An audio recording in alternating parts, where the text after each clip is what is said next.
ओम शांति। बाबा ने हम सभी को विश्व कल्याण का महान कार्य दिया है और ये बहुत सुंदर प्रेरणा दी है कि तुम्हारा हर कर्म विश्व कल्याण करे, अर्थात दूसरों को श्रेष्ठ कर्म करने की प्रेरणा दे। तुम्हारा हर बोल विश्व कल्याण करे, अर्थात सबको भगवान से मिलाए, सबके दुख दूर करे, सबको सन्मार्ग दिखाए। तुम्हारे हर संकल्प के वाइब्रेशंस चारों ओर सुख शांति का माहौल बनाए। तुम्हारी प्योरिटी, तुम्हारी श्रेष्ठ स्थिति इस संसार को श्रेष्ठ स्थिति की ओर ले चले। कितना महान कार्य बाबा ने हमें दिया है, ये कितनी सुंदर अवेयरनेस है। और ये काम वही कर सकेंगे जिनमें नम्रता होगी, निरहंकारिता होगी और महानता होगी। उनके ही विचार बहुत महान होंगे। हम सदा ये याद रखेंगे, मैं तो विश्व कल्याणकारी हूँ, एक महान आत्मा हूँ। मेरा जन्म ही महान कार्यों के लिए हुआ है। रोज अपने को एक बार ये बहुत डीप फीलिंग दें, मेरा ये जन्म साधारण कार्यों के लिए नहीं, मेरा ये जन्म आम मनुष्यों की तरह व्यतीत करने के लिए नहीं, मेरा तो जन्म हुआ है दूसरों को सुख देने के लिए, दूसरों के कष्ट हरने के लिए, उनकी समस्याओं का निदान करने के लिए। तो हमारे अंदर नम्रता रहे, तब हमारी छाप दूसरों पर बहुत गहरी पड़ेगी। हम बिल्कुल निर्माण निरहंकारी बनते चले। ये निरहंकारिता हमें दिव्य बनाती है, पर इस निरहंकारिता के साथ हम स्वमानधारी भी बने।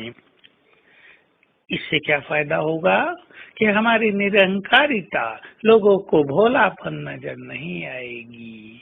हमारी निरहंकारिता एक अथॉरिटी, एक महानता प्रतीत होगी। तो हम ईश्वरीय नशे में भी रहें और सबको सत्कार भी दें। ऐसा ना हो कि हमें इतना नशा चढ़ जाए कि हम अपने को महान और दूसरे को हीन समझने लगे। हम भी महान और दूसरे भी भगवान के बच्चे महान हैं। ऐसी दृष्टि, ऐसी स्वयं में फीलिंग रखने से हमारी नेचुरली सत्कारी भावना सबके लिए हो ही जाती है। तो हम सम्मान देते चले।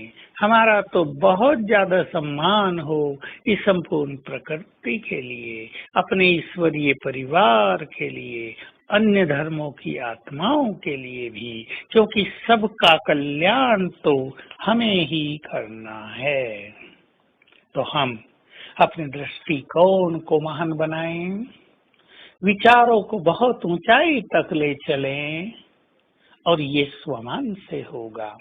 पूर्वज हूँ, विश्व कल्याणकारी हूँ, बाप समान हूँ। हमारे ये स्वमान हमारे विचारों को बहुत महान बना देते हैं। अपने बोल और व्यवहार को भी हम अपनी महानताओं के अनुरूप बनाएं। ऐसे नहीं, करना तो है हमें विश्व कल्याण, लेकिन हम अपने ही जीवन को परिवर्तित न कर पाए हों। विश्व कल्याण वही कर पाएंगे जिनमें ज्ञान का बल हो, योग का बल हो, प्योरिटी का बल हो, जो साक्षी दृष्टा हो गए हों, जिन्होंने अपने को बहुत शक्तिशाली बना दिया हो, जिनकी भावनाएं दूसरों के लिए निर्मल, निष्काम और शुभ भावनाओं से भरपूर हो गई हों। ऐसा सुंदर जीवन निर्माण करने वाले विश्व कल्याण का महान कार्य करने में सफल होंगे और आने वाला समय ऐसी आत्माओं के द्वारा ये महान कार्य संपन्न कराएगा। भगवान की उन पर नजर है। तो आज सारा दिन हम ये अभ्यास करेंगे कि बाबा हमें ऊपर से दृष्टि दे रहे हैं। हम पर नजर है उनकी और फिर हम चलेंगे सूक्ष्म लोक में। बाबा को देखेंगे और देखेंगे कि ब्रह्मा बाबा के मस्तक में ज्ञान सूर्य चमक रहे हैं और बाबा ने अपनी 1000 भुजाएं मेरे सिर के ऊपर फैला दी हैं। ओम शांति।